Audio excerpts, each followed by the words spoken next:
So let's start this event, and good afternoon, everyone, and welcome to this seminar organized by the European Digital Media Observatory.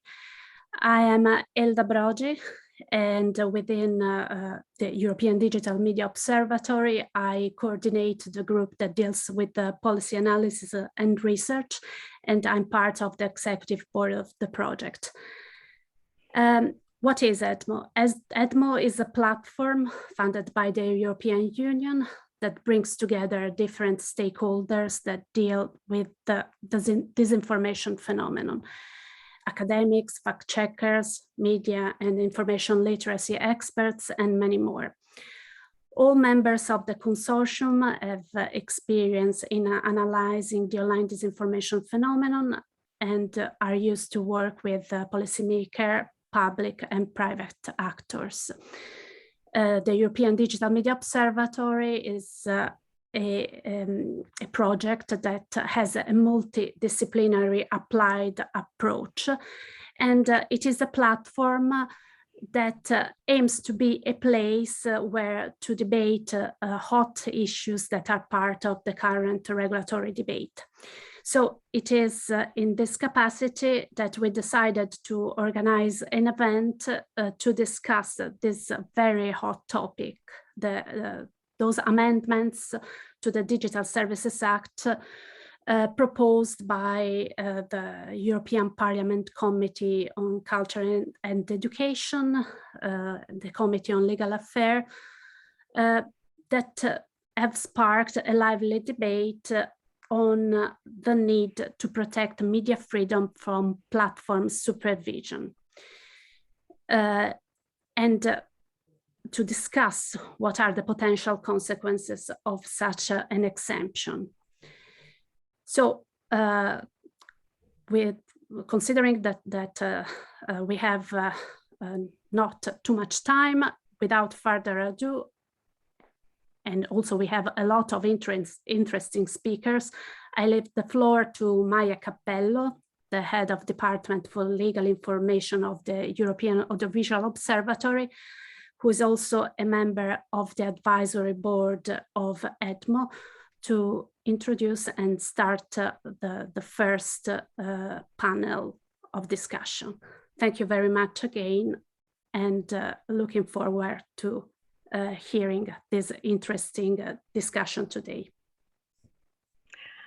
Thank you very much, Elda Brogi, for this kind introduction. Thank you for having me here.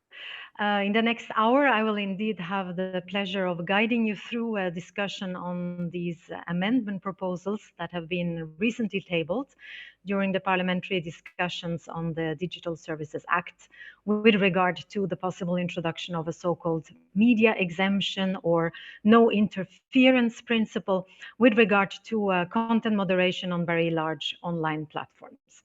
In a nutshell, what are we talking about? The sense of the amendment proposal is that once the content already responds to editorial responsibility, this should not be subject to a second level of scrutiny by the platforms.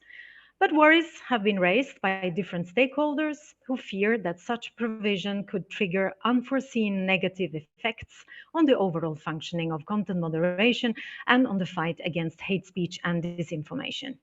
But before we dive into the details, it is maybe helpful for the audience and also for ourselves to recall that content moderation is an umbrella concept in the DSA that applies to detecting, identifying, and addressing all sorts of illegal content, but not only, also content that is incompatible with terms and conditions of online platforms, as defined in the Article 1 of the DSA.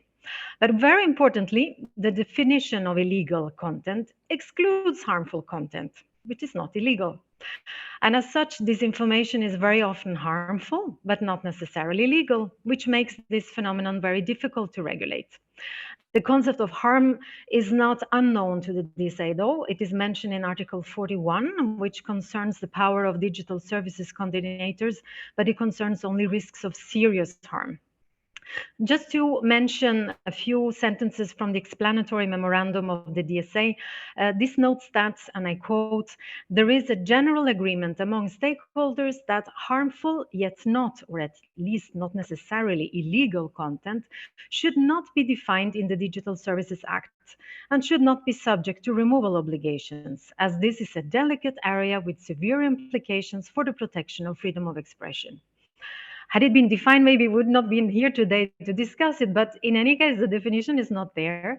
And this was also acknowledged by the European Commission in its communication on disinformation from 2018, where it was stated, and I quote again, that legal content, albeit allegedly harmful content, it is generally protected by freedom of expression and needs to be addressed differently than illegal content, where removal of content itself may be justified.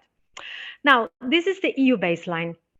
Already quite complicated because we have these two concepts that harmful is not necessarily illegal, but this is not always the case at national level. And also the level of intervention vis-a-vis harmful content also can vary a lot. And this makes this distinction even more blurred. It was already not neat. So when the content on online platforms comes from media outlets, we have an additional complication effect, because in this case, the content has already undergone a certain degree of ex-ante control according to the rules on editorial responsibility that apply to curated media. And it's exactly this aspect that has triggered the debate that we are having here today, and that we are going to dig into today, because of a set of amendments that have been tabled. Now it's more than a month ago, but not much more, by the cult and the jury committees of the European Parliament. There are quite many amendments. I would maybe focus on a few of them, which are the most relevant, and maybe the team of EDMO can maybe put them in the chat box so we have them. The cult committee proposes a new Article 7A, titled Prohibition of Interference with Content and Services Offered by Editorial Content Providers, and also amendments to Article 12 concerning terms and conditions. And the jury committee proposes a new Article 27A, which is titled Mitigation of Risks for the Freedom of Expression and Freedom and Pluralism of the Media.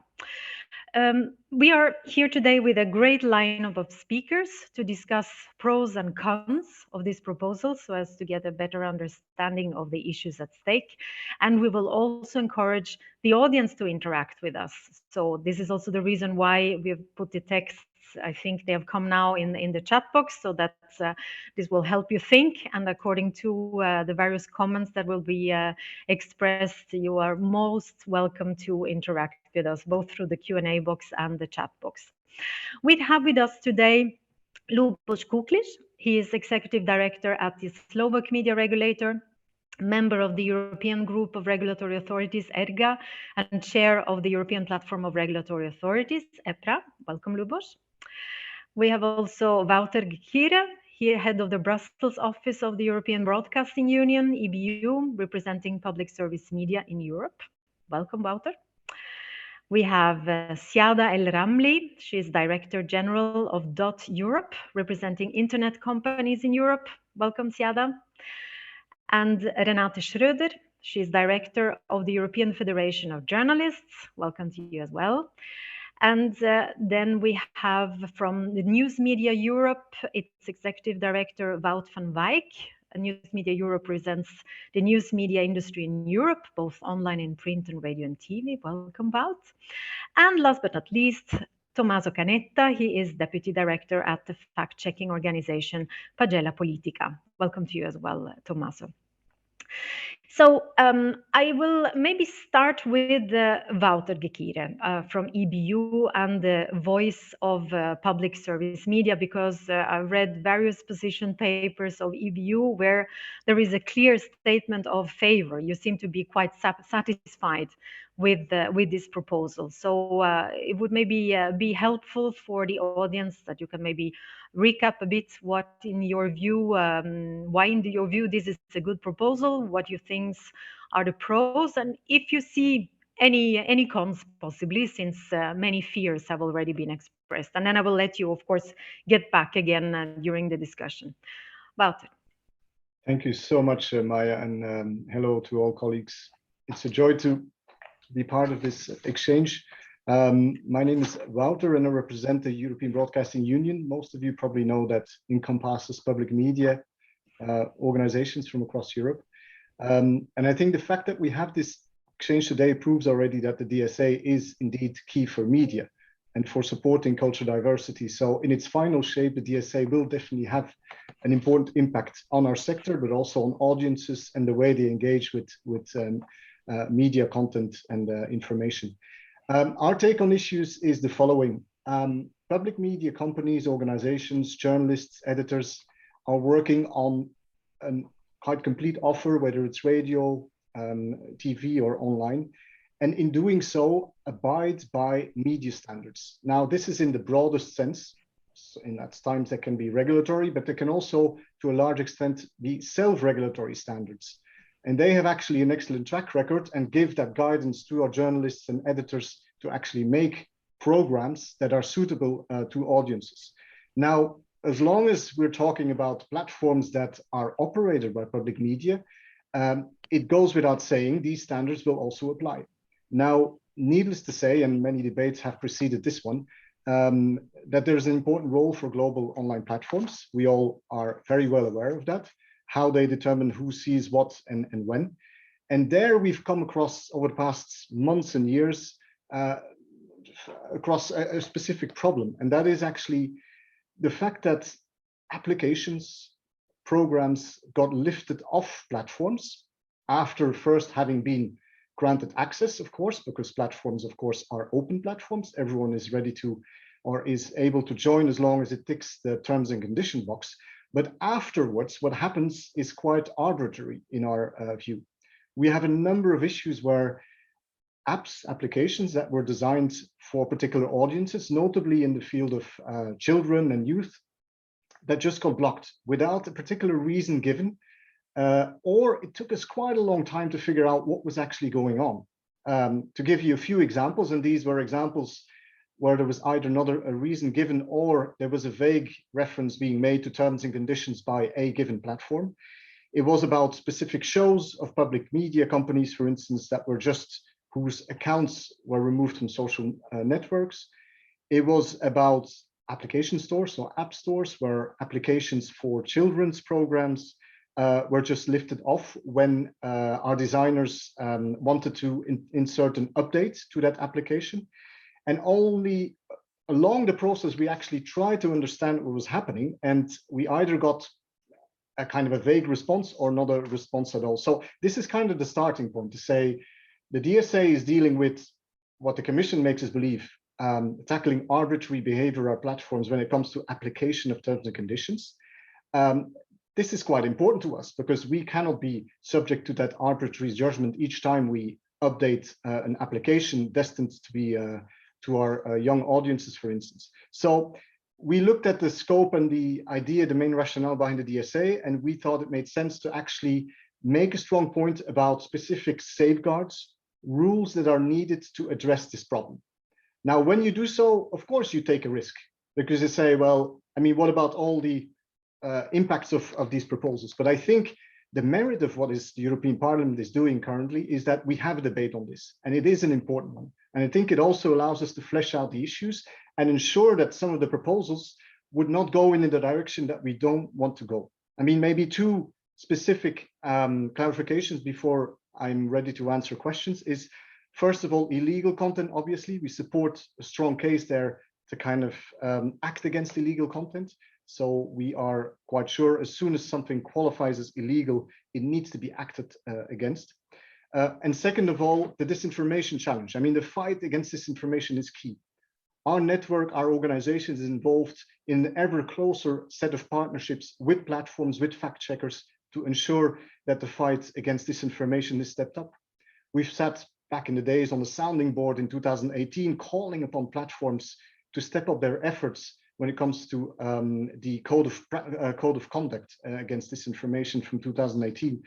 So it goes without saying there, we are keen to clarify that whatever rules and procedure we put into place to address the problems that I have highlighted, that would not be affected. I note there's a number of very useful provisions in the DSA, which we actually support on trusted flaggers and the likes, and we do not see any reason to believe that they may be hampered by some of the proposals that we would be advocating for. So, and if there's any doubt about it, I think it's up to policymakers to really clarify it quite clearly. So perhaps on this note, I wanted to kind of give you the floor, Maya, because I don't want to take too much time away from the other participants and yourself. I love being given the floor by my panelists. This is great. No, thank you, Wouter. This is a very good start, I think. While you were talking, I was wondering, apps are not regulated everywhere, are they? I'm not so sure that many regulators have actually competences on apps as such, but this I maybe ask Lubos to think about so that he can come back to that.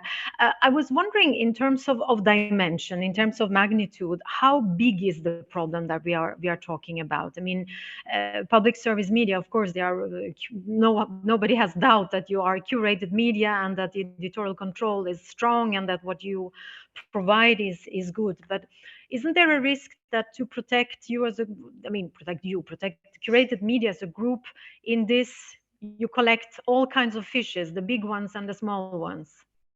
Do you have figures, do you have cases, something terrible that has happened apart from the upgrade of the app, which I don't think is the worst case, probably? I don't know. Well, the upgrade of the app is maybe not the worst case, but you have to know that the consequence is blocking, removal.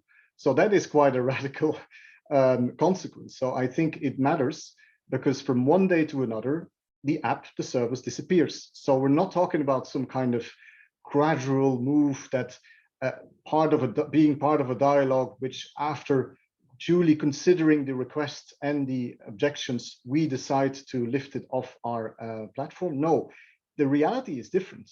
You're confronted as an editor with the situation where suddenly something is gone. Now, on the frequency of the problem, I can only tell you I've been around now for 12 years at the EBU, and this particular request or challenge has actually triggered a lot of responses from our networks, the digital experts and journalists working on these issues, because the fact that we have quite a lot of recent examples, we don't have, of course, quantitative studies done over the past 10 years, how much has been removed, but the fact that we have a lot of evidence over the past few months and 2 years shows there is an issue that reflects a kind of imbalance, let's say, in relationships there. That doesn't really, I think it would be a huge opportunity if we would just say, well, it is maybe a bit complicated to deal with it, so let's leave it at that. We have to be quite clear that what the alternative is sole discretion by a global platform who introduces terms and conditions, which are fantastic, but that there's no guarantee actually that the media standards is actually taken into account. And that is the problem that we're facing. Okay, very clear. And I understand that when you mention the app, you also consider the access issue, so that if the app is down, people cannot actually access the content at all. It's not just a single show or video clip, or just to frame this correctly. Okay, we will come back to you, Wouter. I think this was a good start to understand the one side of the problem. Let's now go to the opposite end and see with Tommaso Canetta from Pagella Politica, who has voiced quite some fears against these amendments. What is the position of the fact-checking community? There has even been an open letter that I've seen being sent to MEPs, calling them to basically reject this proposal. So I would invite you to explain how you see these possible loopholes and what are the risks that you see, Tommaso? Thank you, Maya, and hello everyone. It's a pleasure being here, and thank you for having me here. I'll try to be as quick as possible. First of all, let me say that I agree with some of the problems that the colleague just raised, but I don't think that the media exemption is the right solution. As you can imagine, our position as Pagella Politica, but I know that many other fact-checking organizations feels the same, is of strong aversion to this media exemption. And the main reason is because of its practical consequences. I mean, let's say we agree in principle that traditional media abiding European laws and media standards should not be subject to the internal rules of online platforms. and I disagree. The real world and the online reality are two very different things, very different ecosystems. And I think that it's right they have different rules, even though I prefer those rules to be decided by European authorities and not by Mark Zuckerberg, for example. But let's say we agree in principle. What are the expected effects of this media exemption in practice? We don't have the numbers, as Wouter said before, but at least in my experience in Italy, traditional media are almost never interested by labeling and removal, or very, very few cases. I would like to have some quantitative study, but without them, let's say that at least in our experience are very, very few cases. So this media exemption would have a very, very small advantage concretely. The cost, on the other hand, I fear would be very, very high.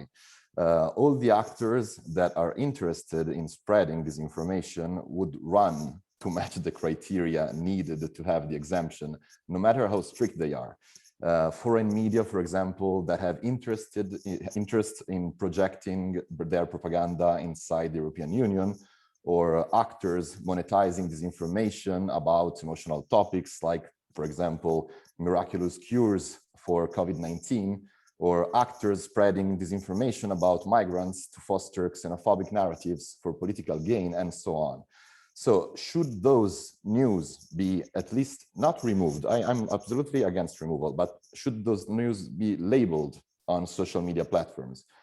I think the answer is a strong yes. The people have the right to know if what they're seeing on social media is, for example, misleading Chinese propaganda or advertisement for cures against COVID-19 that the scientific community evaluated as not effective and maybe even dangerous.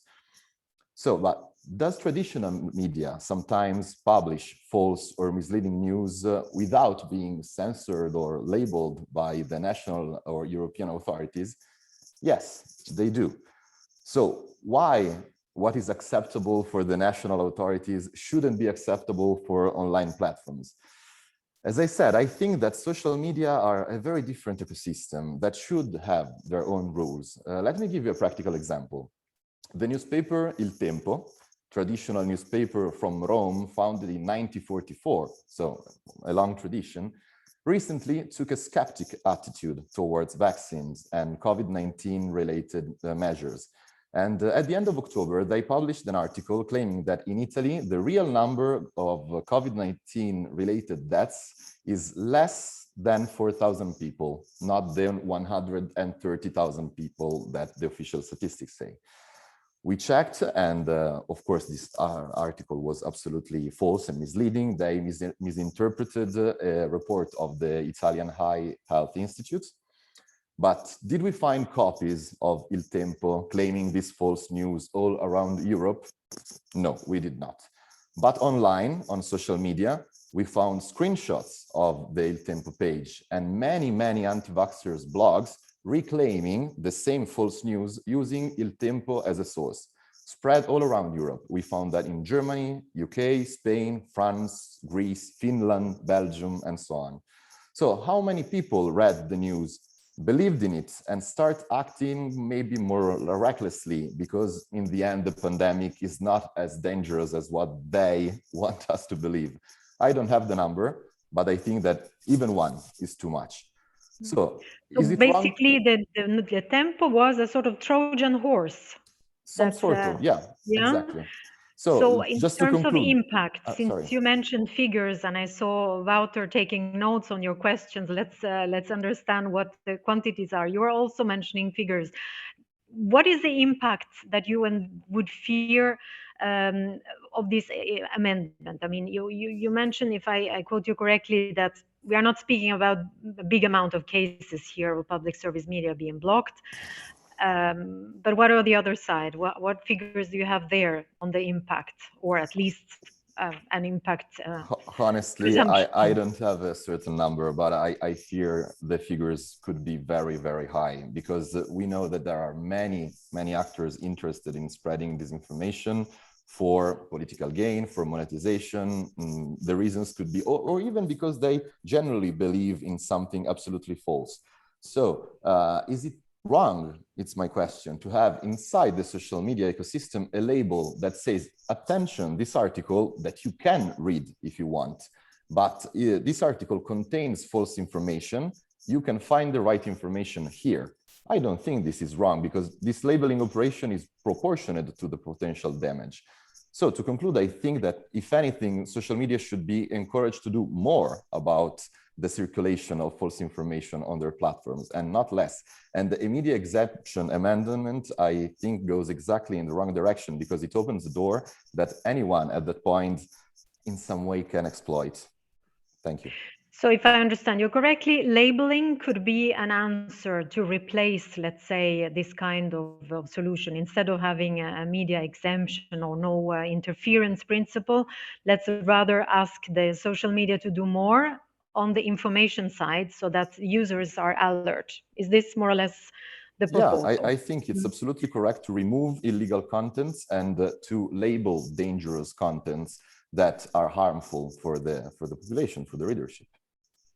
Okay, well then let's do immediately a feasibility check with Siada El Ramli. So would this be something that the platforms could be ready to do? What is your take on this? And imagining the work, both looking at the amendments that have been tabled and thinking creatively in order to indeed address this problem, because Wouter has clearly faced one. What is your take on this, Siada? Thank you, Maya, and thank you to EDMO for actually entertaining this debate, because I think it's an important one for us to have, and frankly, one that hasn't been discussed at length at all. I'm sure that those who are advocating for this exemption have done their homework. I'm not questioning that. But in terms of the EU bubble, the community, we haven't really had a chance to debate it properly. So thank you to EDMO for actually facilitating that. Maya, going to your point, is this something that we could entertain? I think we'd be more likely to entertain different options of how to tackle the problem, if there is a problem, if there really is evidence that the problem is so widespread that we need to have a solution at a systemic level. Then if that's the case, then indeed, obviously, we need to try and find a solution. Can I commit all of the companies to that right now? Probably not, because Tommaso rightly presented it here, but it's not something that we have considered at length at all, but we'd definitely be open to looking into it. Maybe I can go into the exemption itself and where we stand on that as well. So today we're faced with this exemption, which, let's be honest, has been advocated very, very well by the media sector. So I commend them on their advocacy work on that to actually make it get through in at least 2-3 committees, I believe, in the Parliament. But there are so many uncertainties with it, starting with the definition of a news publisher. What does that mean? Who is going to be exempt through this facility? Is it going to be everybody that does a blog post? We've had court cases that have recognized citizen journalism. Does that mean that anybody who posts something online is directly exempt under such an exemption? How do we actually define it? And then if you look at the ITRE amendments, for example, they actually gravitate towards the European Copyright Directive definition, but that is so extremely broad as well that it will raise quite a few concerns in how practical it is to use the definition. The other thing that's a major concern for us is, before I go into the disinformation concerns, which, you know, well, most of the panel knows we're very involved in the disinformation work. But apart from that, right to be forgotten. If I look at the transparency report that Google actually published, the latest figures said that 20% of the right to be forgotten cases that they had to take down were linked to media, direct pieces of content coming from the media sector, from news media. Now, how would that all come together? How do we actually comply to the right to be forgotten stipulation under the GDPR? It's in direct contradiction there. And I hate to say it, but this is what you get when there are new concepts being introduced without the necessary analysis of the facts. into a piece of legislation without the needed preparatory work. That's another concern that we have. And then are we really going to be going down a direction where we want to create exceptions for certain kinds of creators? If we're going to talk about exceptions, there is a possibility to consider whether we should have exceptions for particular kinds of content. For example, educational content, scientific content, documentary, or artistic, the ESDA content. Is that something that we want to maybe consider instead, if need be? So I think there's still a very wide gamut of issues that we could potentially entertain, but definitely need to be thought through. I think it's very premature to end up having to deal with the consequences without even really defining the problem. So you point the finger to, of course, a very relevant aspect, which is the scope. Even in the formulation of these amendments, the terminology is not the same. There are references to the AVMSD, there are references to press, it's called editorial content. So terminology will certainly be an issue there. But don't you think that there could be some safeguards for indeed media that are narrowly qualified? If it is, for example, audiovisual media services that fall under the control of a national regulatory authority, wouldn't you feel that that guarantees you? I'm just now thinking loud. For copyright, you use content ID systems and reasoning on the idea of labeling. Wouldn't it be possible technically to have a sort of fast track for already controlled content?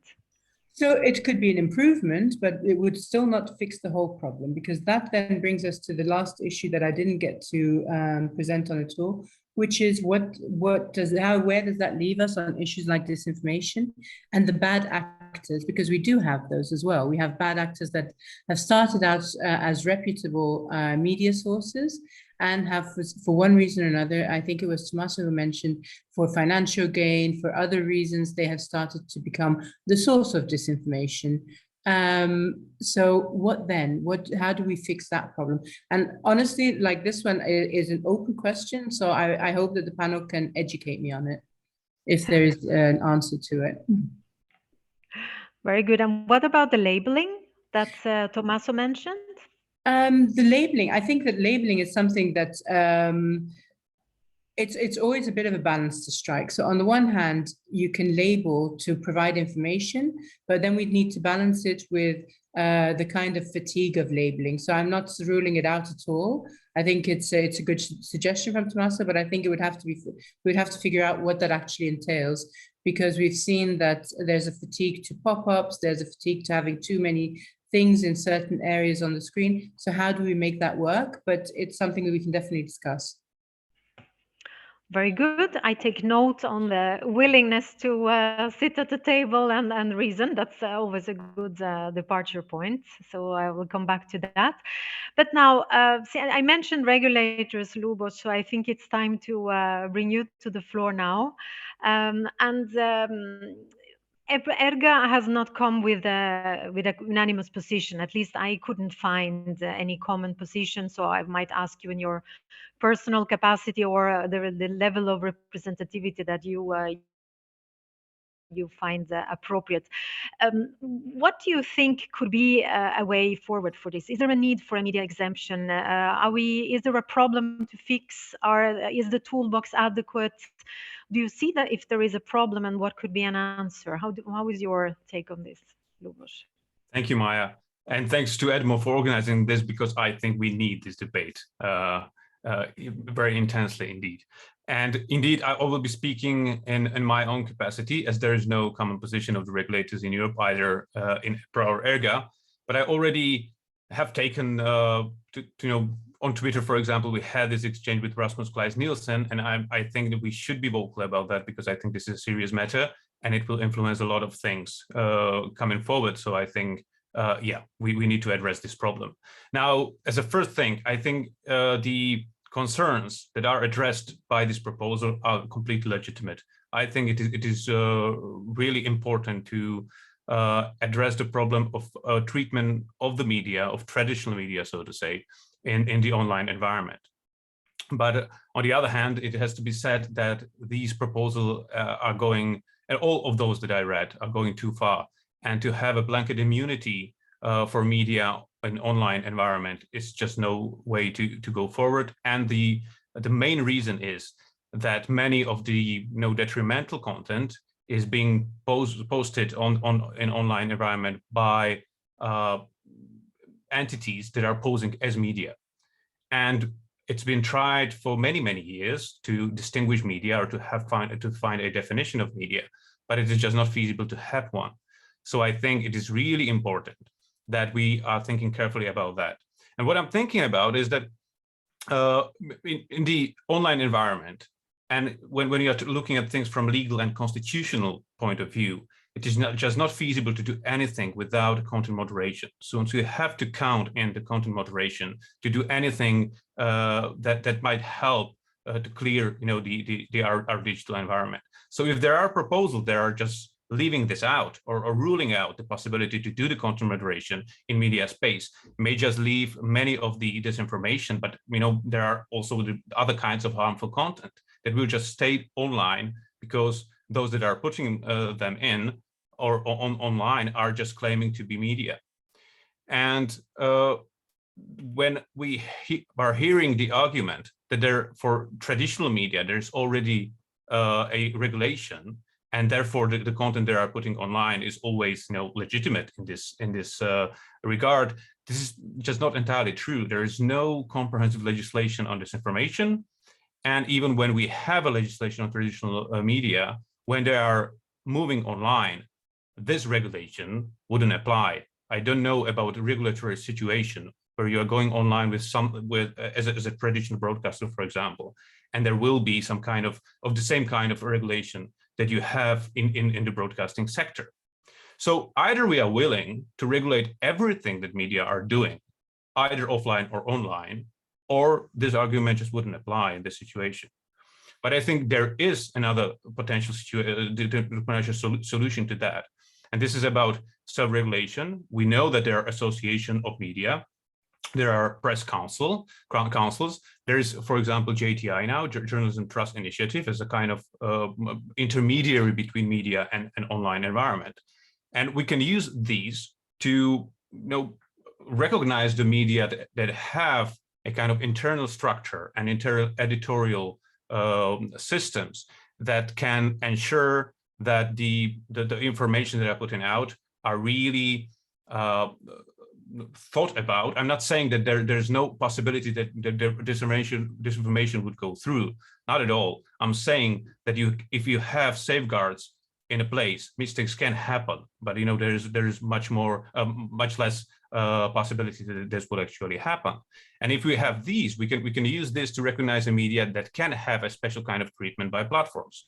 This is not an uncomplicated solution or a quick one, but it is possible to do that, I think. If you have an association that can vouch for their members to have these kind of systems in place, then you can also ask the platforms to treat them a bit differently. For example, not to take down the content immediately, but have to give an opportunity to that kind of entity to reply and at first.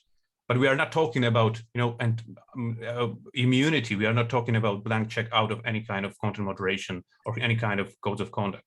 And there is Lubor, sorry, if I understand you correctly, you propose a sort of procedure where basically the media outlets should be involved, informed, sort of a notice within the notice. Something like that, yeah. I'm saying, no, I don't want to go into much detail because I think the second part of this event would address that. So I would leave that for other experts to come in on this. But I'm saying that I think I can imagine to have a different kind of procedure for media outlets. But that is something, that would, because I don't think we can't have a legislation recognizing what is media. It just, we've seen that tried time and time again, never worked. Now, you don't want any kind of state authority to decide who is media and who is not, because, obviously, that's not something that we want. So you can either put that on the media themselves and associations that will do that can do that recognition, or you probably have nothing else to work with. So I think this is a solution how to recognize who is media. Another thing is, and this has to be put somewhere in legislation, is that if something is recognized, like I'm saying, then it has to have a special kind of treatment. And a special kind of treatment, again, should not be total immunity, because even then, the mistakes can happen. But there can be another step, for example, that would actually at least put away, the gravest concerns that Wouter has been talking about, that your content will be coming down without any legitimacy because, for example, it was automated kind of thing. And the reason for this, and this is important, I think, is to recognize again why media, the traditional quality media, or traditional maybe not quality media, are important for our democracies. And many people are relying on them for the information. And that's why I think even in online environment, there is a kind of reason to treat them a bit differently than any other user. But what about then, Lubos, if I understand you well, those many good journalists that operate outside a newsroom, outside a structure, free media? If I follow your reasoning, wouldn't that lead to a sort of discrimination? Big media, smaller media, freelancers, what about them? Well, I think this, again, this is a consideration that can be accommodated by, what I'm saying. I'm not going into any details, as I said, but within associations, you can have some kind of criteria that would also fit to the freelancers if that their work is, because this is not that anybody else would audit what the associations are doing, or audit maybe yes, but that it is for the associations to vouch for their members. That's what I'm thinking about. So if there is a long-standing journalist who's doing quality work for a long time, I think that if the association is willing to vouch for such for this kind of journalist, well, why not? So a sort of screening procedure. Tommaso proposes a labeling of the content, whereas your labeling would be the result of a screening of the outlet, of the source, let's say, but two different ways to achieve the similar result, which is to ensure that trust can be put on reliable sources and good information. Yes, but these things, if I made the last thing, maybe, but these things are not mutually exclusive, of course. One thing is recognition of the media and the procedure. Another thing is, for example, graduated approach to any kind of content. So, for example, for labeling, you don't have to be that careful as with putting down content, altogether. So I think the labeling thing is just parallel to everything that we're talking about, and probably wouldn't be touched by the idea that I was just conveying. Yeah, well, thank you very much, Lubos. That seems very concrete. And I will immediately now check it with the news media outlet so that we see a bit if this sounds feasible, Wout. How do you, this is indeed a problem, the definition of the scope. This is always a problem of any kind of rule. So the concern is clear, but then we have the issue of the possible loophole that we enlarge that much that the scope becomes ungovernable. What do you think? Is there a way forward? Well, let's see, Maya. What I'd like to do in the next 5 minutes, sort of, is first talk a little bit about why I think that speaking of media exemption is misleading. Second, why we need to ensure that the integrity of editorial content is protected online, and then thirdly, the risk to media freedom and plurality, because I do see a very clear risk there. Now, let me start by saying that I believe that the reference to an exemption for media or media exemption is somewhat confusing the public debate. It gives the impression that the media is immune or is above the law, which of course is absolutely untrue. And I liked Lubos's description of that. So news content or editorial media content more generally carries various legal responsibilities, including rules on illegal content like hate speech, incitement to violence, breach of protection granted under copyright, defamation, and so on. Now, press content is also subject to self-regulation, as Wouter described, like journalistic and ethical standards. And finally, the media carries certain editorial responsibilities and primary liability before jurisdictions with risks of sanctions under both civil and criminal law. So saying that media is exempt is to me one bridge too far. I therefore prefer speaking of a non-interference principle, and such a non-interference principle simply means that the press and media content should not be scrutinized by tech intermediaries to avoid double scrutiny or conflict with editorial decisions.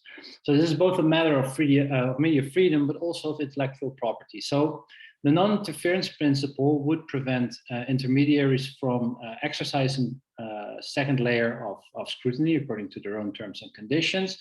And most importantly, to ensure that we enforce the laws of the European Union and of the member states on media content. And the fact that there's even a discussion on opening the door for undermining the integrity of legal content is very concerning to the news media sector. And so I think it's very good that we have this debate, and I'm very thankful for having me on this panel. Now, let me give you a concrete example of a Nordic award-winning publication about women in arts. It's called OTSA, if I pronounce it correctly, and was banned from Facebook and Instagram 5 times in the last year. Now, OTSA was first censored for showing the naked breast of a cancer survivor on the ground of nudity. The following bans related for articles related to power women or women in very high positions, or a Christmas gift campaign remain unexplained. And so what it means for the media company is significant time invested in reopening business accounts, less visibility, loss of subscribers potentially, and falling advertising revenues.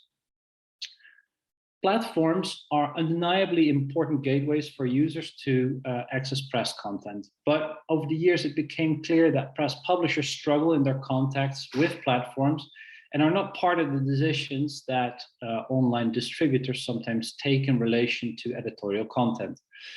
This presents a problem in terms of media freedom, access to information, and intellectual property.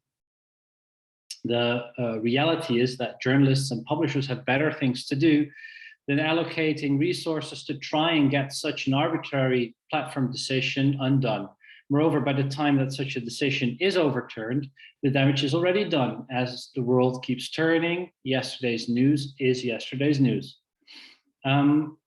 We do understand concerns about disinformation, the pressure on decision makers to do something about this phenomenon, especially with the recent Facebook whistleblowers revelations, for instance.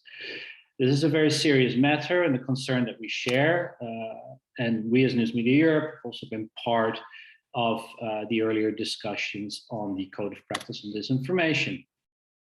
As media organizations, it is in our own interest to appear, of course, on safe and reliable platforms. So we very much welcome the transparency and reporting obligations for platforms under DSA, which are desperately needed. But let's be careful to not go off track. The scope of the DSA as proposed by the European Commission after public consultation and impact assessment focuses on illegal content and liability rules. And that is already something that we need to get right. The fact that the efforts on updating the Code of Practice on Disinformation make such slow and difficult progress should not be an invitation for a quick and very dirty fix, in my view, under the DSA. So the DSA's due diligence obligations are rightly aimed at combating the dissemination of illegal content on the internet, and we believe that this is the right approach, as every regulation or interference on legal content puts freedom of expression and the freedom of the press at stake. Klaus, before you continue, Yes. just a question to clarify. You say that there is no exemption that you're talking about, but if I understand correctly, you would like to have an exception from the terms and conditions, right? So Sorry, it is a sort of. Could you repeat? Aren't you advocating for being exempted from the double scrutiny from the terms and conditions. I'm just looking at the definition of content moderation in the DSA, which mentions the two legs, illegal content and conformity with terms and conditions. Right. I understand the illegal part is not a problem. That's clear. I think if there is one thing we can agree upon is that one. The problem is the terms and conditions, if I understand. So why do you say it's not a media exemption or non-interference? In the end, it is an exception from the terms and conditions that you're asking for, no? Just to simplify. Well, no, you're right. But calling it a media exemption, I think is not the right way of framing it. We are scrutinized. The added layer by platforms should not take place. Media content, which is subject to all sorts of editorial oversight, is checked, and therefore should remain available to the public. It's also it's giving the owner of a kiosk the right to cut out certain articles or pictures or to mark out certain sentences in articles. I think that's ludicrous. Okay, well, we will come back to that. I have to stop you here because I need to ensure a bit of time frame. So if you have a 60 seconds remark, I'll take that. And then otherwise I'll move to Renate so that we can complete the first round. Right. No. I mean, I was just gonna say that I believe that freedom of expression should continue to be determined by net, or the protection thereof should continue to be determined by national laws under scrutiny of national courts and not online platforms. So at the sound at the risk of sounding overly dramatic, the fate of European press and media freedom is facing a watershed moment. So either Europe opts for pluralistic, fair, and non-discriminating press and media freedom online, or instead Europe chooses the possibility to interfere, demote, and even censor legal editorial content to global online platforms based on their terms and conditions. And this is where I'll stop. Thank you. Okay, so in the end, it's a sort of exemption from the terms and conditions. That is what I understand, radically speaking. But let's see if we can now color it with some more nuances, talking from the perspective of the European Federation of Journalists, because we have various problems here. I think the scope is one of the major ones. And I mentioned on purpose, thinking of the good job that the European Federation of Journalists is doing, the freelancers, those who are not in a media outlet, what about them? Aren't they quality journalism or quality news? What do we do with that? So just to put the reasoning forward, I think your point of view would be very helpful so that we can complete the puzzle. And then I'll start in the meantime to take a look at the chat box. I see there is quite some life in there. So Renate, what is your take in light of what you have heard?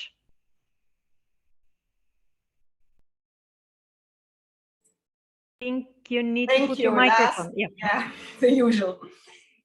Last, but I hope not least, first of all, thanks again also for all of you for very transparent, open contributions, for EDMO to propose this important meeting. I just want to say a few words on content moderation, and I think some issues for us are really a problem, not only to media freedom, but also to fundamental rights. And I think we all agree actually on that, both fact checkers and the media industry, and then come up with a few ways forward, maybe where we can find some sort of compromise. I don't know. I think we all agree that online platforms can no longer unilaterally and arbitrarily remove online journalistic editorial content. And I'm sure Facebook agrees with that as well. As the DSA stands now, and I have to say we appreciate the moves on more transparency, more accountability, there are indeed some problems, and they will probably be discussed this afternoon. They were already discussed a little bit today, so excuse me when I repeat some. I think it's important to say that when we talk about the notice and takedown mechanism, they do strictly focus on illegal content. Maya, you just said there is no problem with illegal content. But yes, I do find there is a problem with illegal content and its way it is defined. It is defined in Article 2, but it also said that it's defined by national and European laws. One main problem is that the definition of legal content at national level differs a lot. It very often has very vague definitions and thus in our mind not always protect freedom of expression or neither media freedom. The latest trend in many member states is criminalizing false news and information and terrorism content. We all, at least with the media organizations, we work very much against criminalizing terrorism content when it came to EU directives like the TERREC and terrorism online. We have some journalists who have been taking away content that is too much related on terrorism, but there is a great public interest, of course, involved. And here we have asked for a media exemption in the offline world.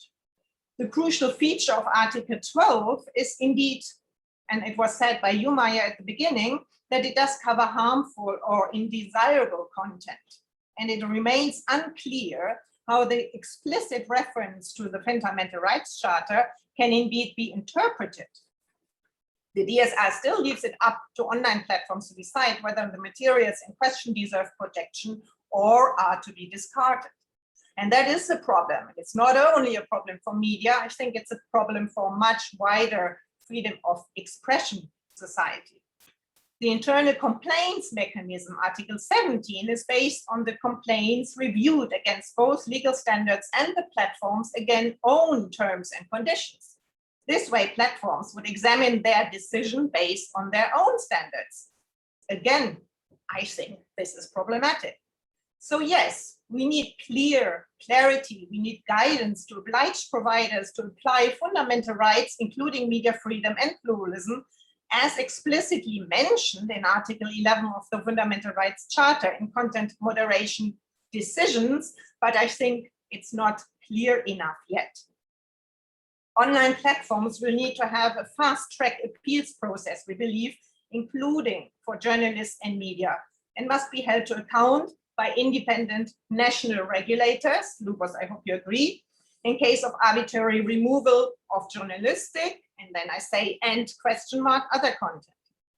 Sudden and unilateral deletion of journalistic content must be sanctioned by the mandatory independent auditing exercise. And I don't think this is a media exemption, but I think for us, this is very important. Member states should make sure that the national independent regulatory authorities and bodies for the media are adequately involved in enforcement and oversight of the DSA, something we haven't really said here yet. Probably today's meeting is not long enough to discuss the role of the these 27 digital coordinators. It's not yet clear to me if it's a national regulator who has the first hand or these 27 digital coordinators, but I imagine can be very difficult to come up with any decision. Just a short view before I come to the way forward is on using tools to assess, control, or label journalistic content.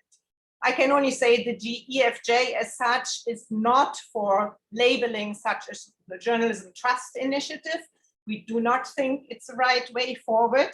But of course, we are for brand attribution, we are for moral rights of journalists, and we believe, call me old-fashioned, in the good ways of preserving and protecting self-regulation in the online world. And I will talk to that when it comes to the way forward. So just in a nutshell, yes, we want to make the DSA stronger by in particularly strengthening Article 12, full transparency of terms of conditions, but making sure it obliges providers to fundamental rights, including media freedom, and safeguards for media journalistic content. And here I may differ to my to Wout, that is bound to effective self-regulatory systems. And Article 17, which concludes complaint handling systems, we need more precise rules, as I just said. And of course, we need to reduce the risk of vague definitions of what is illegal content. DFJ could agree with the German proposal that the platform shall inform the media service provider if, and here I want to add, journalists, freelance journalists, you know that the digital world allowed journalists to be their own publishers and they should be included. And as long as the reference to the commitment to self-regulation at regional or national level on self-regulatory bodies is clearly made. Of its intention to provide a clear and specific statement of reasons in compliance with Article 15, and here the media service provider, the journalist, the blogger, before implementing the decision on removing content. So we do recognize the increasing problem of a blanket media exemption, and I think it's true, call it media exemptions, call it non-interference principle. That's probably also why we have taken a bit of distance to it, having been somehow convinced by arguments of the fact checkers community and Disinfolab and others. We realize the problem when media is not defined, but I completely agree with Lubos. We don't want to open the Pandora box of defining media, of defining journalism and journalists. It's a free profession. We realize the problems of media capture, which is becoming increasingly harmful and spreading throughout member states in Europe. When the market failure of public interest or ethical journalism is mainly due to the power of the big platforms, I would like to add that again, and clickbait journalism, often replacing quality journalism we all want to defend here. When journalists are becoming their own publishers and should be included, what I said before, when indeed editorial autonomy of journalists and media is increasingly in danger, self-censorship on the rise, and insufficient self-regulation does actually not work in all member states. The recent Media Pluralism Monitor just found out that there are only 6 European countries where you have self-regulation efficiently working. We do not agree with 6, we find, because we have an own project on media councils in the digital world. There are at least 8 or 9, but we have 27 member states. So indeed, we have a lot to work on. And we actually think that the DSA may be a sort of stimulus to enhance self-regulated ethical media. And that could be another advantage in the fight for media pluralism and quality journalism in the digital ecosystem. So I don't give answers, sometimes I give more questions, but I think this is the beauty of this debate today. Thank you, Maya. You did indeed. Actually, you enlarged the scope of the media even more. So I was just trying to imagining applying Lubos' proposal of the procedure. How do you reach out to the freelance journalists outside the association? I think maybe Lubos was also to preserve normal working conditions of regulators that are involving associations could help a bit the work forward, so introducing some filters. Maybe, let me just say in terms, because you said it before, in terms of having a sort of label or something for freelancers. Our Swiss Journalists Association, they started a sort of trust database for freelance journalists in which they give specific conditions, as you said, trustful working for the last 20 years or 5 or 2 or 3. And they are starting this work, but it's an interesting exercise we are following. Yeah, good. I have actually a question, maybe just invite all of you to take a look at the chat and at the Q&A box, because there are questions a bit and remarks everywhere. I see there are also some that find the debate upsetting. Okay, well, that is you, Wout, writing to everyone. So I will let you give sorry, that was a private message. No, that's the heart speaking. So but it's true. You have the floor. Maybe there was some items that I did not pick up correctly, so you have the chance to rectify. No. I think you're doing a great job, Maya. Because what I appreciate about the discussion that you're leading here is that you bring in all different voices and you give them equal importance, which is very hard in this discussion, I think. Because obviously we're coming from different angles.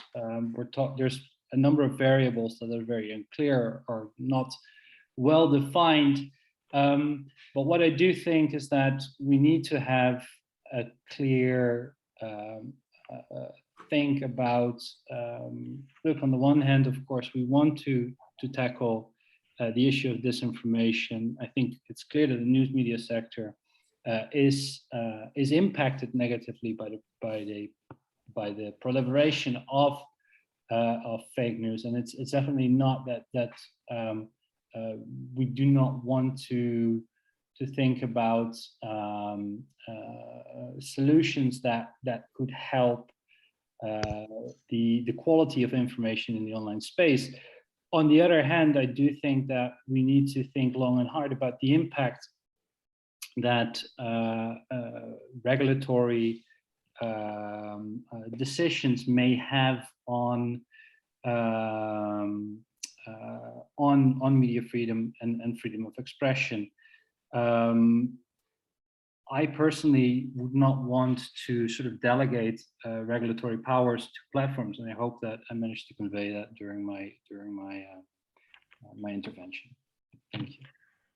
Absolutely, and I see also other comments here that, for example, there is this remark: press publishers and media are not asking for a non-interfering clause out of the blue. It's important to highlight that the DSA would, for the first time, allow by law the fact that platforms, including VLOPs, can delegate editorial content on the basis of the terms and conditions.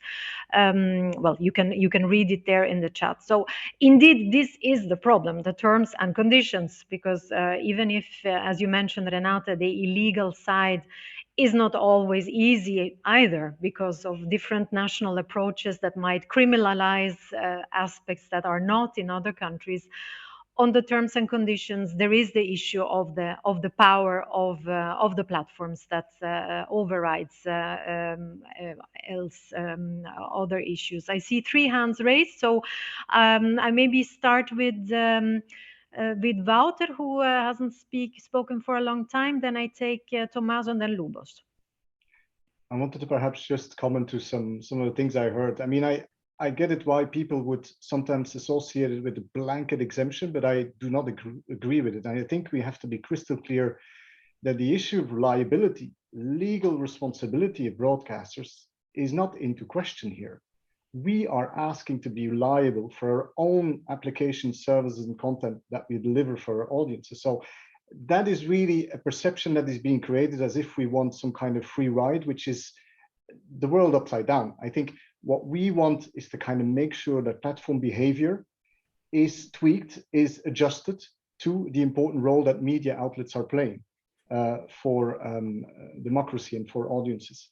On the point by Siada, I think it was an interesting point on the right to be forgotten, but I think we have to be clear there that we all know that follows court judgments, and this is also not about going against court judgments, which would ensure that the right of an individual to be forgotten is respected. Obviously, that takes precedence. So there's not a single issue here that we bring that into the discussion. That should be quite clear. I think, Renate, I think I see your points. I would also really want to invite us to kind of talk about it, because I think in the past, we've jointly actually favored and advocated for journalistic safeguards in the past, and we never kind of let it let us be discouraged by the fact that there's obviously always the issue of defining, but it should not always, the issue of defining should not always, should never allow us to kind of go then preventing us from finding a solution to a serious problem, which is the arbitrary takedown. So I would hope that we can have that discussion. Lubos, I find it quite interesting what you said about opening up to what kind of mechanisms could work. And I think for us, and I speak for the EBU, this is exactly the type of discussion we wanted to trigger for policymakers. I mean, you can talk about principles, but in the end, principles need to be enshrined in specific rules and procedures that work. And we're after things that make a difference in practice. We're not talking about being exempted to the full. We're talking about procedural safeguards that really make a difference for media outlets. And I think your proposal was quite interesting to kind of see how we could kind of flesh that out. And I would very much hope also the Parliament would start reflecting on how we could accommodating for some of the concerns that many of you have listed, but also not dismissing the issue as some kind of accessory problem and just make it go away, because this will not go away. I can assure you the coming years we will have continued examples of that type. And if there's nothing more frustrating to say, well, you should have raised it when the DSA discussion was on, because in the end, that's what we're discussing, platform behavior. So I wanted to leave there and leave. Yeah, no, all clear. I think we can promote a drafting group after the end of the workshop, and you can put on paper all the good ideas. Since I have you there, Wouter, there is a question from Roberta Carlini to those who are pro-media exemption. How would you avoid in practice the use of this clause as a Trojan horse to spread disinformation by design? 30 seconds for a reply. You can think about it, but I can go back to you later if you want to think. Yeah, I don't mind thinking about it because that's okay. quite an important question. But Tommaso may also have some initial thoughts on this if he wants to take it. Very good. So then I bring on screen Tommaso, and I have also a question to you, speakers against the media exemption. Is there a risk to interfere with the economic negotiations platforms publishers about the use of copyright protected content, giving more bargaining power to the platforms? Okay, so I don't think I'm the right person to answer this question. Honestly, I don't know. Maybe Ciara is better suited than me.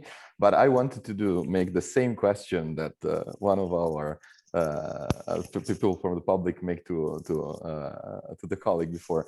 But yeah, my huge preoccupation here, it's exactly that. How can we be sure that the door we designed to make the traditional media, reliable media, safe from interferences that I agree in principles could be dangerous from online platform, the same door is not used by bad actors, because we all have different angles, as you said. And I think that many of the other panelists here deal mostly with information and good information, and I'm very happy for them. But I deal especially with disinformation, a lot of disinformation. And a lot of this disinformation sadly comes also from traditional media. So even if I don't know, Le Figaro, Corriere della Sera, you name it, the most reliable sources in your country publishes something blatantly false and dangerous, shouldn't it be in a way treated by the social media platforms? I mean, labeling is not removing, first of all. And second of all, you say, okay, but why, if the police did not seize the copies in the newsstands, so why should Facebook or Twitter or YouTube, you name it, should interfere with this content? As I said, because they are two completely different ecosystems. I mean, we didn't find copies of the newspaper Il Tempo in Bulgaria or France or Germany or the UK claiming the wrong numbers about the effects of the pandemic in Italy. But we found content on the social media platforms, and they should be stopped. They should be put in a broader context to understand why those information are wrong and why are they dangerous. But if you want to read them, you can. Just please be alerted that you're reading something that the experts, the scientific community, independent fact checkers, and so on, labeled as false or misleading or whatever. Okay, so you stay with your proposal labeling, and which I don't think the others excluded either. So let's see what Lubos now can add on that. I think your proposal was quite popular, the procedure within the procedure. I'm very glad to hear that. No, I think, okay, I'm absolutely willing to cooperate with anybody to work that out. I know that Martin Husovec, for example, will have a very interesting proposal in this vein. So I'm looking forward to hearing on that. But what I wanted to now, a bit of address is that floodgate argument that we heard from Alexander Nitz. And I think the problem here is that there are floodgates on both sides of the dam. So now we have to be just very careful not to open any one of them. So this is why I think I made it clear that I'm standing somewhere in between. I completely understand that the legitimacy of the concerns with those proposals, but on the other hand, there is just too much of a problem that we are opening with blank immunity. And I'm still saying the blank immunity because I know that Wouter would like to not to use that kind of expression. But what you see in those proposals, there is just no way how to distinguish between media, or like genuine media, and those that are only posing as media because of their own agenda. So we have to be careful here. And we have to also, I think what we need now is to understand that all of the problems that we're having, the solution will have many stakeholders working on that problem. And without engagement from all of them, it will just not go away. And that's why I'm saying that we need a procedure where a media association, for example, will strongly be needed for their input. We have to understand that, for example, even in public service media, we have cases of disinformation. And, it's just, it's a very, maybe, it's tough to say, but this is the reality. So now we have to work with that. So we have to understand that even amongst the media that are, recognized as long-standing quality and so on, these changes, these things can happen. And we need some procedures that will just prevent, the spread of disinformation through that. And we have already mechanisms, for example, code of practice, that is trying to do a lot around this information. I know that it's probably not working as everybody would like it to, but now we're working on the second installment. This is a way how we decided to address the problem. When I'm saying we, it's European Union, and we have to understand that now we are saying that we don't want the social media to be regulators. No, with DSA, also with the AVMSD and the video sharing platform regulation there. Social media are the first line of regulation. It's the regulators are coming only second in that, and we have to just work with it. So it's just not feasible to just, somehow take our social media from addressing the problem. They need to be part of the solution, and we need to find a ways how to make this work.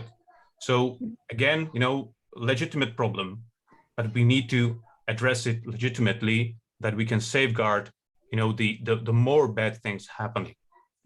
Can I ask you a mean question, Lubos? Isn't it a bit comfy for regulators that now platforms do everything? What is your role here if this becomes, goes on the table? Yeah, well, the kind of regulation that we are now taking in Europe is the systemic regulation. You are now with the platforms, of course, you are regulating the distribution. You are regulating the systemic treatment of the content. You are not regulating every single item of content. This is the approach that is taken. And there are two important reasons for that. One is legal, because of e-commerce directive and limited liability, which is being repeated by DSA. So I don't think we can do anything about that from that point of view. The other is practical. It's just not feasible to address, when you are broadcasting, you have a program after program of 24 hours. That's only so much programs you can put in that. You can't do that on the platforms. You can't even see everything that is on the platforms because of the distribution. So every single user can see different content. So this is just not feasible from a practical point of view to do anything else about it. The third, you can do with more funding, more money, more competencies, you can do something more. But this is really up to policymakers to come up with those kind of things. But the first two reasons you just can't overcome at the time we have. And then there is the issue in the Q&A box. You'll see there is an anonymous question here about foreign public media and disinformation. Take a look at that question while I give the floor to Siada, who raised the hand. And I think did you raise the hand at a certain point, or did you take it down? Maybe I didn't see it. Thank you, Maya. Just a very, very quick question or reaction to Wouter saying the media playing such a crucial role in democracy. And I think that I couldn't put it better myself, but exactly therefore, if there's an exemption in place, then are we not then creating a situation where in those geographies, either within the EU or outside of the EU, that it could be a blank check that if there's an exemption to the content coming from media outlets, that could be very well state motivated, state driven, that it completely has a counteractive or a counterproductive way of dealing with democracy or stopping democracy in its tracks. Indeed, well, these are issues that we have heard also from the fact-checking community, I think. I don't know if there is anyone who would like to have a final remark. We have 1 or 2 minutes left. Otherwise, I will maybe wrap up confirming that indeed the positions are diversified, but I think we had some interesting proposals already on the table. Labeling, procedures, and maybe Wouter has now the winning solutions for all of us. 60 seconds for you if you want. Wouter?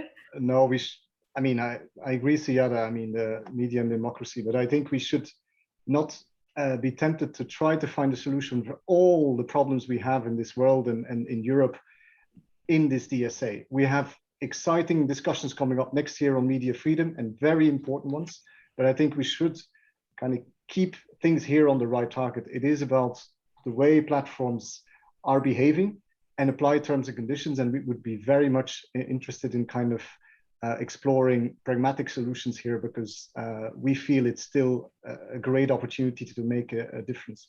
But I'm sure we're going to have exciting discussions next year on more of those proposals, because we both back, I think, media freedom. This is not a question of media freedom. This is about rebalancing, about making sure media outlets can talk and can make a difference when they deal with online platforms to the benefit of the audience. And I think that's quite important. And the liability, the legal responsibility of broadcasters should be without a question. If someone has a problem with our program, we should tackle it straight on. But the reality is that a lot of our channels, services are already on platforms. They are where they are. So we have to deal with that reality now. It is also the freedom of business of platform to say, well, we don't work with certain platforms altogether or outlets altogether. But that is perhaps a bit of a different discussion we can have. But many thanks anyway for this exciting discussion, and looking forward to the next one already. Very good. Then I encourage you to use the break that we will have now to start your drafting group. I'm sure that the European Parliament might appreciate some help to get out of this deadlock in the discussion.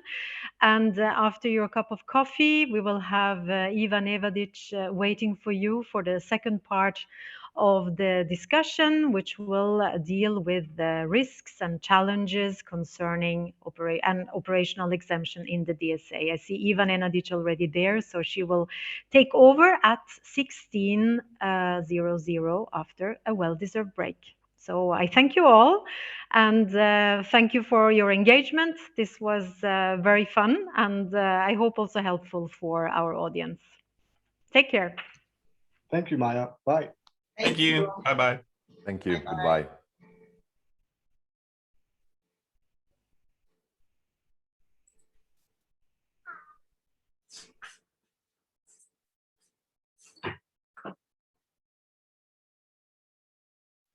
Thank you so much. And of course, I would like first to thank to all the speakers and in fact, stakeholders from the first part, and also to Maya Capello for wonderfully moderating it. I would also like to remind everyone that the event is organized by the Center for Media Pluralism and Media Freedom under the EDMO Policy Research and Analysis Task. I'm Ivan Enadic. I'm a postdoctoral research fellow at the European University Institute, where I work at CMPF. And I'm also collaborating on EDMO Policy Task. So in the first part of the event or of the workshop, we've heard different positions that stakeholders have towards this amendment or the proposal. In the next around 30 minutes, we will try to explore some of the key promises and perils of such an exemption or such a special treatment, which have already been voiced in the first part, but we will try to look a bit further at how this special treatment may or not be operationalized. And in fact, we will be doing this from the point of view of mainly academics and international organizations. So we will, in a way, try to tackle this issue of defining media and journalism nowadays. And we will also start the discussion into the potentials and obstacles, of course, of reinforcing and perhaps transposing media self-regulation in the environment of online platforms. But before I introduce the speakers, I would like to thank you all again for really investing your time and providing many useful resources already in the chat box and in Q's and A's. And I do encourage you to continue the same way for the second part. All your comments and suggested readings will be considered for the follow-up report. So continue the same way. And now I'm really happy to introduce our speakers. So today with us are Adelaine Ulan, Project Coordinator at UNESCO Brussels. Welcome. Then we have Martin Husovec, who is Assistant Professor of Law at the London School of Economics and Political Science.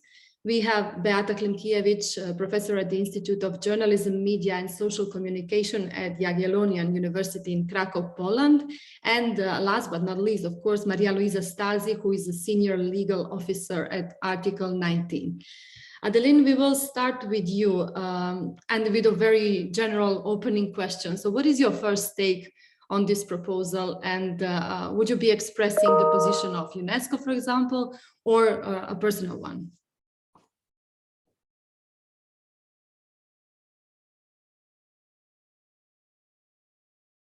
Sorry. Good afternoon, and sorry for this. I was trying to find the button. So good afternoon, and thanks a lot for this invitation to speak on this really important and needed debate. No, I'm actually going to highlight that UNESCO doesn't really have a clear position regarding these media exemptions, and I wanted actually to focus on the implementation of such hypothetical media exemption and what it would mean for media.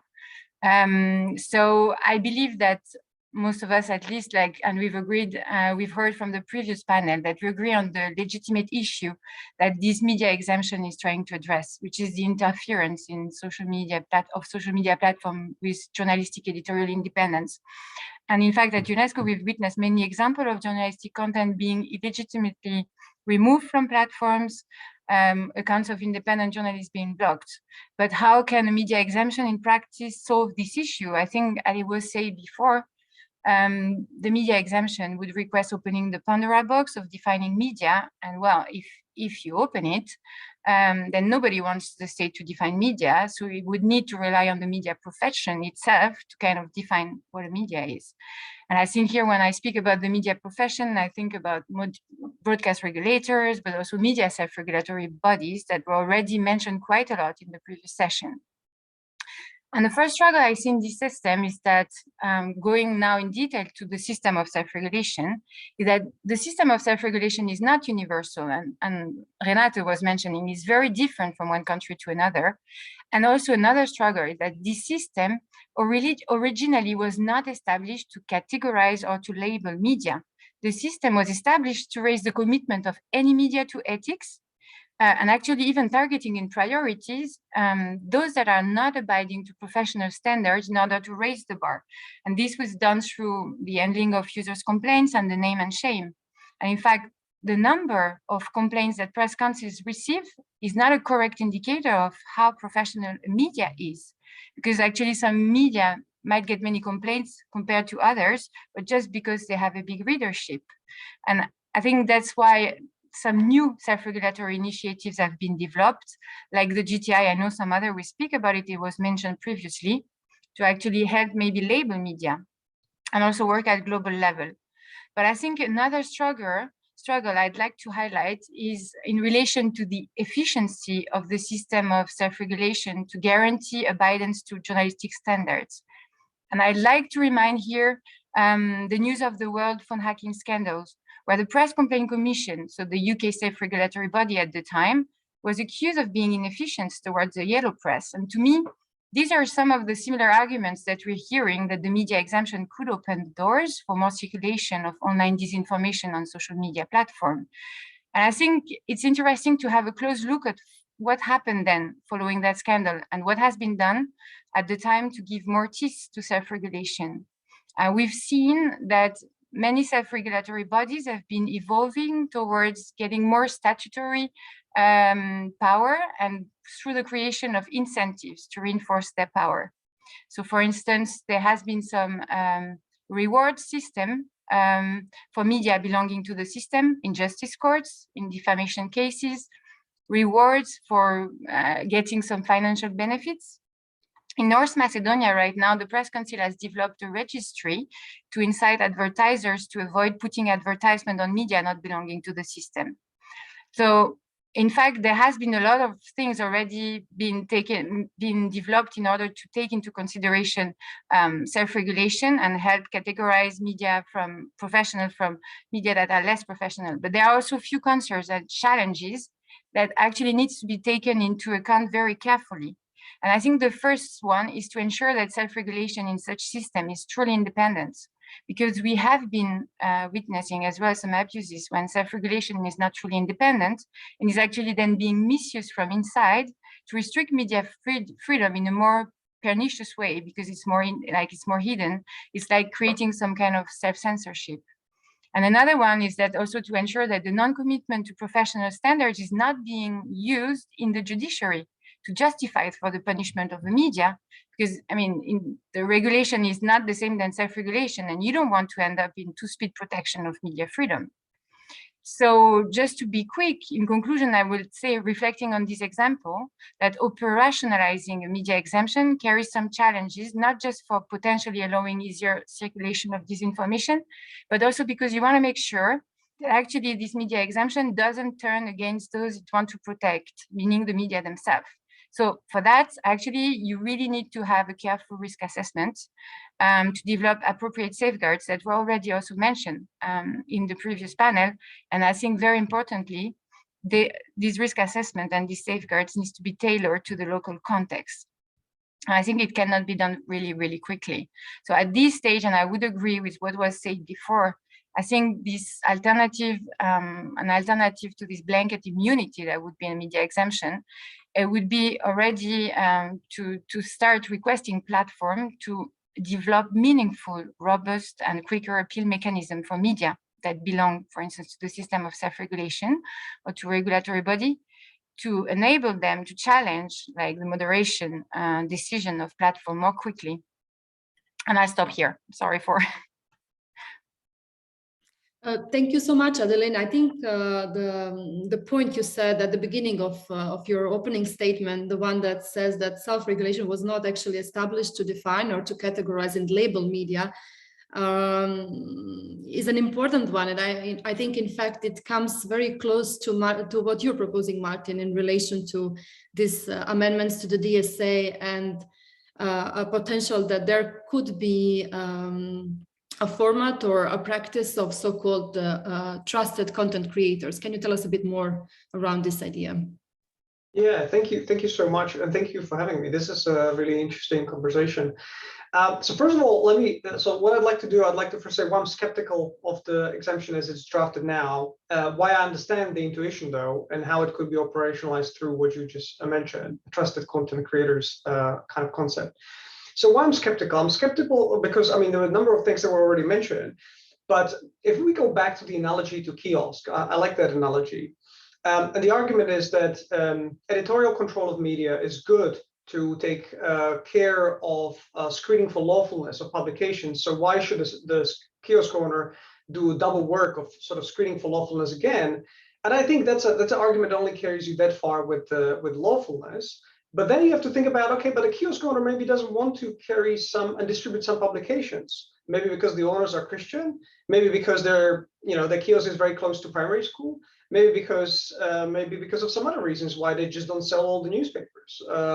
So I think you have to look at the issue. If you're a regulator, if the platforms are meant to only check again unlawfulness, that's one issue. And if they are meant to also check again or not be able to check again for other types of preferences that they might have themselves, I think that's a totally different type of issue. Second, I think is the definition. That was something that was already mentioned. And I think I'd like to flag also one thing is that actually we're not looking at one definition of media here, because I think everyone agrees that if we want to define media for the purposes of giving media some protections vis-a-vis state power or some privileges, we want to have a very broad exception. And we actually don't care too much about whether the outcome is a good quality journalism, because we will protect them in their work as long as they have the status. But here we're actually talking about something different. We're talking about media that produce, presumably, trusted content. And we want to reward that content. But the definition of someone engaging in journalistic methods doesn't translate well into creating trusted content. I think those are two different things. Plus, I think what we are also omitting is that if we're talking about trusted content, are newspapers the only producers of trusted content? We're academics. Why are academics not trusted? And this is really what puzzles me. Epidemiologists wouldn't have no privileged status. So if I write a blog, as a very sort of highly regarded epidemiologist, I wouldn't have any extra protection, although I am trusted, perhaps even more than some news media outlets. So I think those are kind of things that you need to deal with if you try to link it too much to the label of media. Why just this media, and how do you actually make sure there's differentiation within media? What we were talking about is actually trusted media. So I think a much better approach is actually to define what trust is and try to reward trust when it's earned. And this goes back to what Lubor said. The idea is that you want to have associations that police some criteria among its members, and then the regulator only checks, and the platforms as well, whether the members are actually abiding by those criteria. And this allows you to open it up not only to the media, but also to academics or NGOs. Can be anti-corruption NGOs that have a good track record of truth and good practices. Why should they be outside of this? Now, obviously, the key question that you want to address is what is the favorable treatment that you want to give them? And this goes back to my point about illegal versus other type of content that you want to, or other type of treatment that you want to limit. I think the easy sort of low-hanging fruit where you can agree on things is suspending the takedown without properly having a conversation with the affected party. So I could easily imagine that journalists that are in a trusted organization will their content wouldn't be taken down as easily, exactly because they earned the trust through the previous track record. Obviously, that shouldn't mean that you can never take it down. I think that obviously would also go too far. But I think these sort of, or you wouldn't be able to terminate their accounts as easily because they are a trusted content creator. Now, the other benefit is that if you basically regulate them through collectives, content creators or trusted content creators is kind of analog to trusted flaggers, then you basically incentivize these creators who want to be trusted to come together into associations. So independent journalists can come together with other news media outlets. And then every mistake of every member counts for the organization, which means that then every member has an incentive to police their colleagues who are in the organization. And if they're bad, they kick them out. Otherwise, they can lose status of being trusted as the organization, which creates another good incentive, which is not to allow in bad players. And bad players have no one else to band with, because bad players with bad players do not produce trust, and that means that you don't get favorable treatment.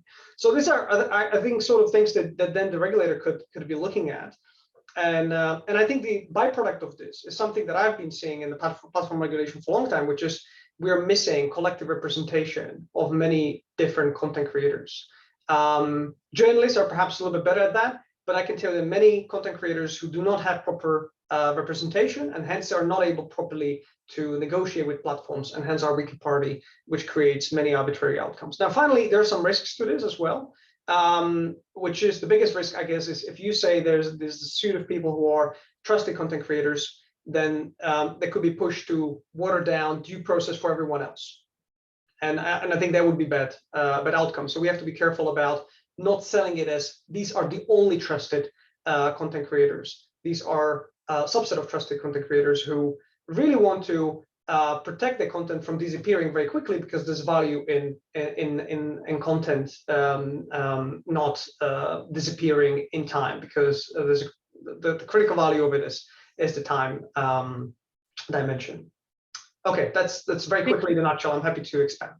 Thank you, Martin. Thank you so much for this very concrete proposal. I would be very curious to hear what the other speakers, other panelists think about this, also from the first part of the discussion. But I'm also curious what other people who joined the workshop think about this. So please do use the chat to provide your comments and initial thoughts around this proposal. Who on one side, with this proposal on one side, you're kind of expanding this category of trusted content creators, opening it even broader than just to media and journalists, but on the other hand, probably all the risks that were associated with the special treatment with media and journalism are now being amplified if we want to expand these categories.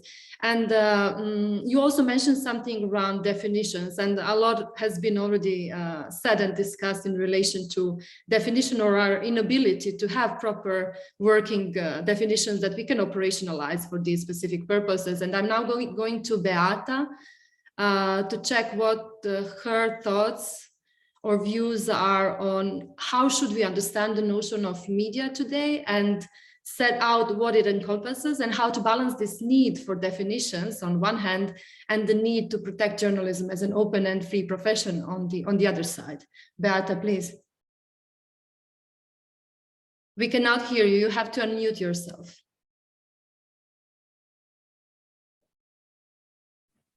I hope now it's okay. You can hear. Good. So let me just say at the very beginning that my position is that I think commercial online platforms should not be really allowed to exercise this supervisory function over legally distributed media that also provide and offer professional journalism and high quality journalism. And I think that unlike other content providers, whether we think and speak about, you know, academia or other subjects here, professional media, and this would include, of course, also nonprofit journalism. This would include also one man or one woman show, various kinds of forms of freelance journalism. So I think that these are part of what we can refer to today as a tradition of European democracies. And I think that the news media really offers some democratic values, such as informative quality, such as enhancing people's understanding of issues of common interest. I know that it sounds a little bit out of fashion today, but sometimes I think that these fundamentals need to be repeated once and again, because we are experiencing, especially in some parts of Europe, really changes that affect not only the situation of the news and professional media, but also the way how these are used and what the users are doing with them. So let me just say very, very quickly that I think also that the news media have this effect on how we think on public health today, for instance, and also environment and also human rights. So all these are issues that really contribute to democratic development. Now, as on definition, I think it really sounds like mission impossible, and most of the speakers today underlined that there is no possibility to define really the media today or the news media. It's very hard. I agree with that, but we already have some legal definitions in place. In most EU member states at the national level, news media are defined in national laws. We have also definition of media providing audiovisual media services in audiovisual media directive. We have a definition of the media in Council of Europe, a recommendation on a new notion of the media. So there are some legal definitions in place, and I think these are, of course, for the purpose of legal practice, but this is something we could build on. You know, we could think about when developing, you know, something new here. Now, I would like to also touch very quickly upon an importance to distinguish between the news media and media-like services that serve propaganda or disinformation strategies. In February this year, Ofcom actually revoked the license to broadcast for China Global Television Network. And this was on grounds that under the UK broadcasting laws, license holders cannot be controlled by political bodies. And in the case of China Global Television Network, this is actually owned, you know, through different subsidiaries such as Central China Television by the Chinese Communist Party at the end. So one of the criterion for independent news media is that of independence from political subjects, from political parties, is a high level of autonomy as it comes to editorial responsibility and so on. I think another problematic activities, of course, include many media-like services that are available, in many EU member states, starting, from or with Sputnik news site that is available in many European languages, across the whole continent. And many of these are not just only distort information, but also create some kind of news events that contribute certainly to public distrust, in vaccination policies, for instance, and they have really effect on public life. And also, in some countries, they also amplify xenophobic, anti-immigrant sentiments, and also anti-LGBT community, for instance, sentiments. So this kind of, content is, or could be seen really as harmful. And that's why I see,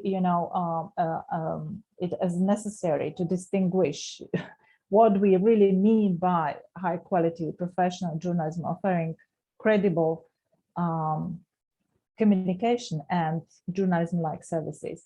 And my final, remark about impossible mission, of defining media and journalistic practice.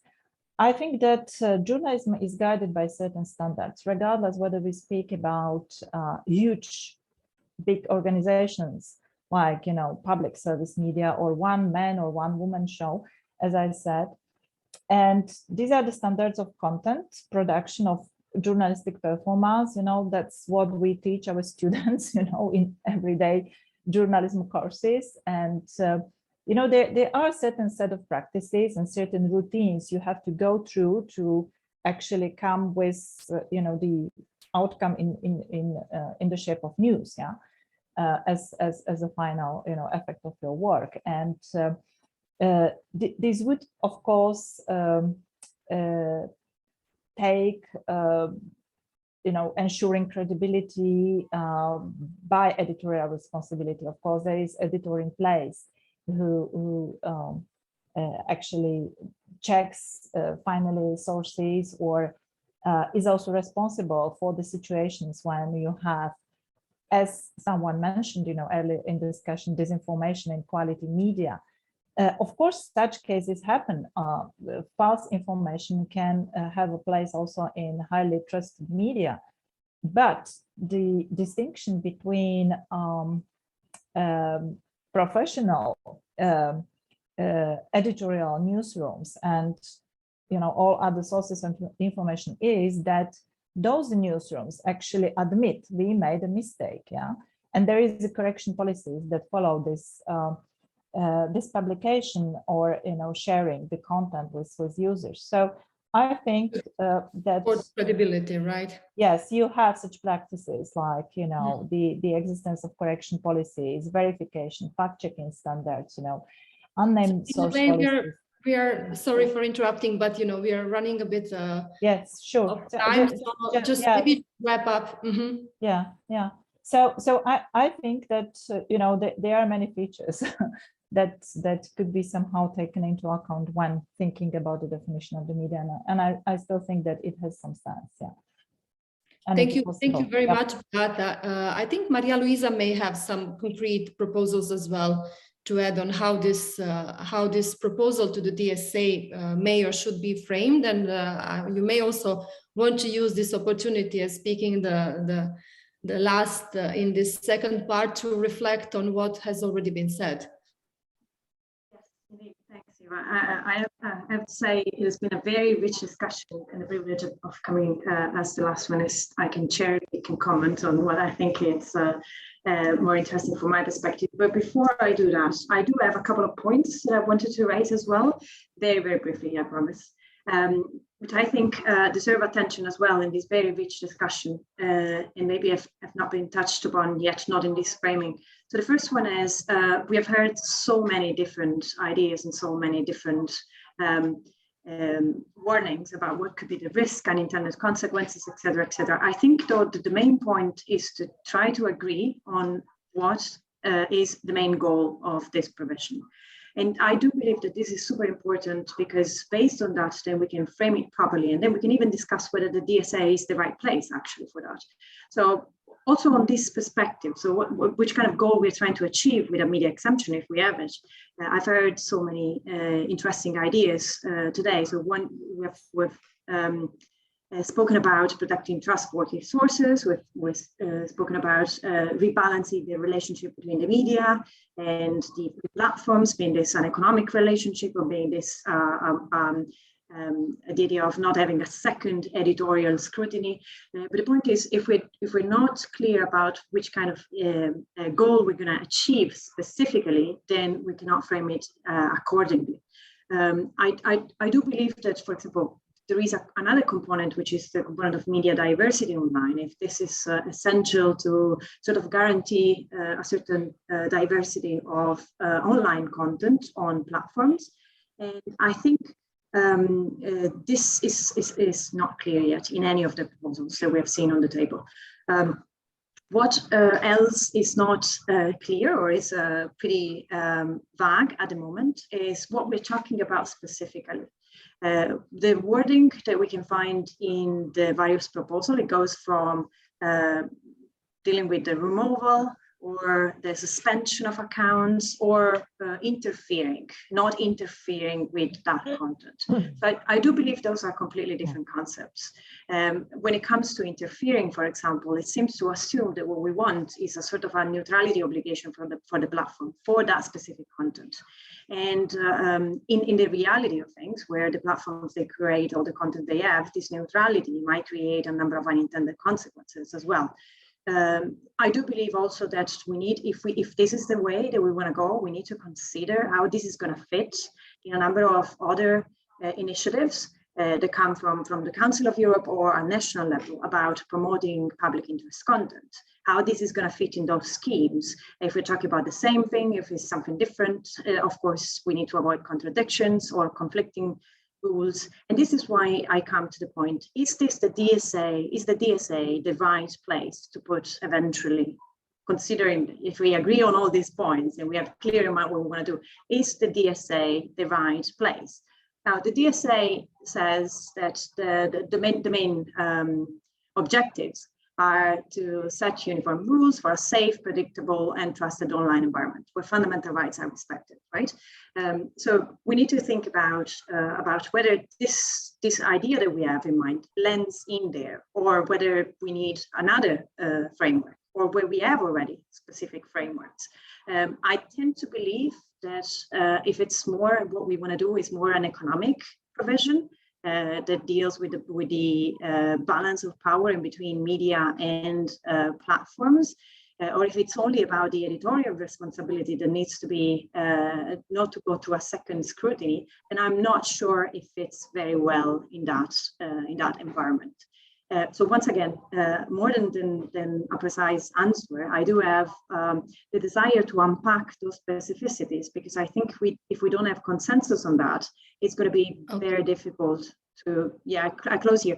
It's going to be very difficult to sort of foresee the unintended consequences, and the risk is to do more harm than good.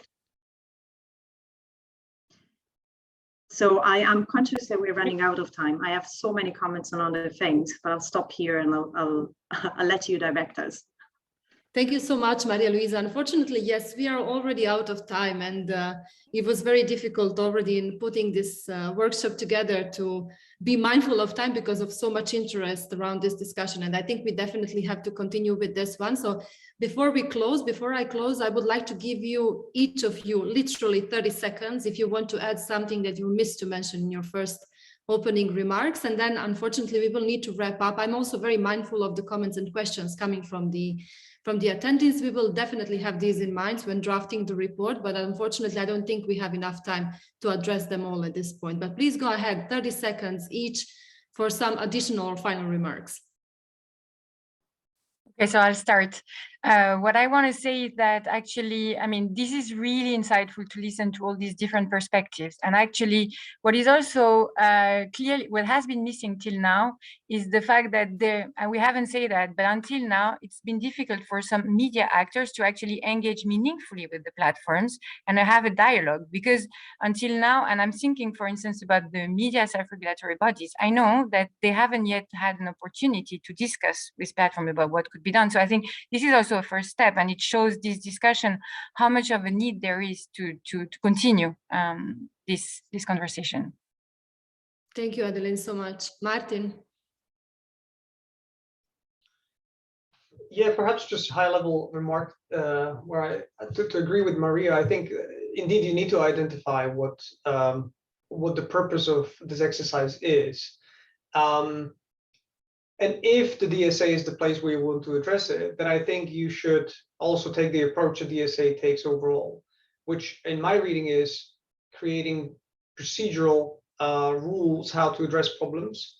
And by incentivizing that society creates infrastructure, meaning organizations around the removal of content or moderation of content, that together with the platforms solve the problem. Not that the platforms on their own resolve the problem. And I think you need the same kind of thinking if it should fit philosophically into the DSA. But again, I agree with Maria that you actually want to clarify first why you are actually doing this. Is it because you want to incentivize trusted content, or is it because you want to do something else? And that's something that you need to resolve first. Thank you, Martin. Beata, quickly, 30 seconds. Yes, I think that we should also take some global perspective to all this, because news media, professional media are being more and more vulnerable today. And what we witness are some ownership changes that take place at the global level that could be seen through the investment of states like Russia and China into media business. And really, it should be somehow connected with asking this question: do we need media, news media, in the shape they are now? I mean, should they be strengthened to a certain extent, or just left, to other forces? In this situation, we could expect even greater dependency on platforms, global platforms that have really asymmetric position in the whole communication environment. And Maria Luisa, again, back to you. I think, yes, I'm going to echo what Beata said to say the additional point is whatever kind of solution we're going to think about, it needs to be tested in very different contexts, because I do understand that the DSA is an effort to harmonize rules, but it's also true that all these things, they lend into the specificities of the political, social, and economic context. So there a balance needs to be found as well. Or once again, unintended consequences can be very, very bad. Thank you all so much. Really, our time is unfortunately out and we have to end here. I think probably at least several important goals were accomplished through this workshop. So it is definitely clear to all of us that the problem of defining the scope and the key concepts we play with or we play around in any attempt to act in particular on harmful content online is still a big issue. And in the second part, more than providing some concrete answers, even though we did provide some suggestions, I think we opened new questions, starting from the one whether the DSA is really well positioned to be dealing with this special treatment of the media. And I think this is something definitely to discuss more in the future. And again, there is, as it has been voiced in the first part, the lack of data access, of relevant research, and accordingly of our understanding of the scope of the problem, while this should be actually at the core as a starting point for any policy intervention. So I think this is also something that we take out again from this workshop, as from many others in the past. I'd like to really express my gratitude for all your valuable contributions. So to all of our speakers, but also to all the attendees and their valuable comments and suggestions in the chat.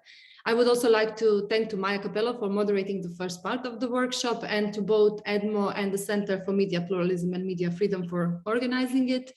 this conversation will clearly continue. We will try to inform it as well as the decision-making processes around the DSA with the report that will come out as a result of this discussion and arguments presented and ideas presented here today. So again, thank you all and have a nice evening. See you next time. Thank you. Thank you. Thank you so much. Bye-bye.